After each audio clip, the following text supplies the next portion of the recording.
Welcome to TRN Podcast, episode 101. Today, we're going to talk about a really tragic helicopter crash in New York City. You sent over several articles on this, and we want to try and piece together what happened, who was involved, and maybe look into some of the potential causes behind this, well, devastating event. So, the sources describe a Bell 206 helicopter. It crashed into the Hudson River near Manhattan. And very sadly, all 6 people on board were lost, among them a Spanish manager from Siemens, Agustin Escobar, his wife Merced, and their 3 children. They were quite young, 4, 5, and 11. The pilot also died in the crash. The articles mentioned the family was visiting from Spain. Yes, that's right. They were on a sightseeing tour, one of those typical tourist flights over the city. Right, when the helicopter went down, Mayor Eric Adams confirmed those details as well. What's particularly striking, I think, are the initial reports, the eyewitness accounts regarding what might have caused it. Absolutely. Those first moments often bring out some immediate theories. And one theory that popped up really quickly, it's mentioned in several pieces, involves a bird strike. Ah, yes, the bird strike theory. Apparently, an eyewitness reported seeing the helicopter collide with geese, even mentioned seeing feathers in the air. Yeah, and what's really interesting there is the idea that a bird strike could actually cause such a catastrophic failure. I mean, the articles point out it is a known risk in aviation. Especially over the Hudson, right, with all the waterfowl. Exactly. It makes you wonder how that mechanism actually works, how birds can bring down a helicopter. Then there's another theory discussed in one of the articles, mast bumping. Could you maybe explain what that is, how it might relate here? Sure, yeah. Mast bumping. Okay, so picture the main rotor blades of the helicopter spinning really fast.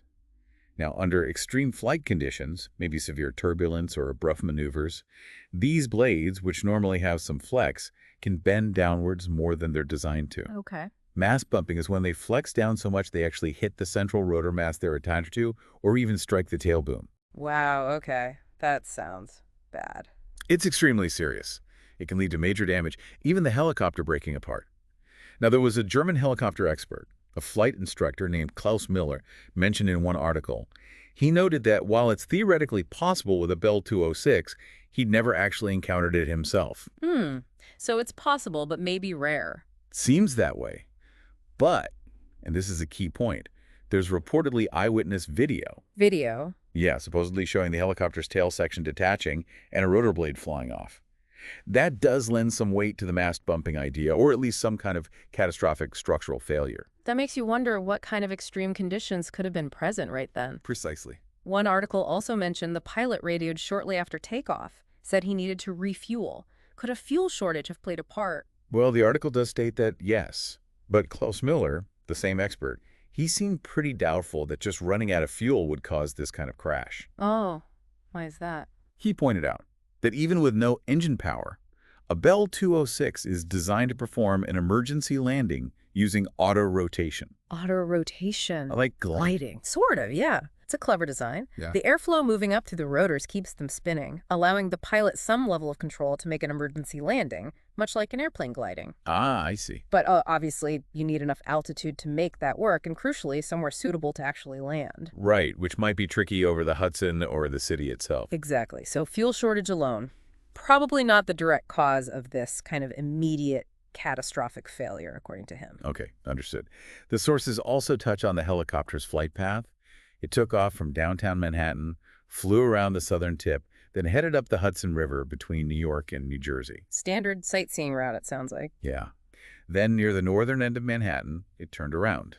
And shortly after that turn, reports say, the pilot lost control. It crashed near the New Jersey shoreline. That sequence of events will be critical for the investigators. It also seems like helicopter traffic in New York is, well, a bit of a contentious issue. Oh, definitely. The articles mention these sightseeing tours are popular, bring in revenue, obviously, but a lot of residents find them incredibly noisy and potentially dangerous. Understandably so, flying over such a dense city.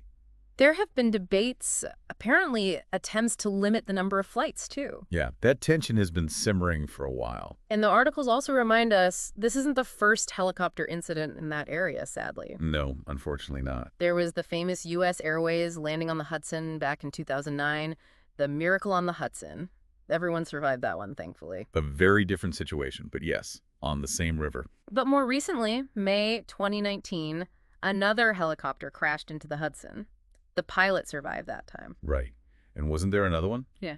On a skyscraper. Yes, a helicopter crashed onto a skyscraper roof and caught fire. These past events, they definitely fuel the ongoing discussions about helicopter safety in such a packed urban environment. Yes. And if you connect that to the bigger picture, these repeated incidents really highlight that core question.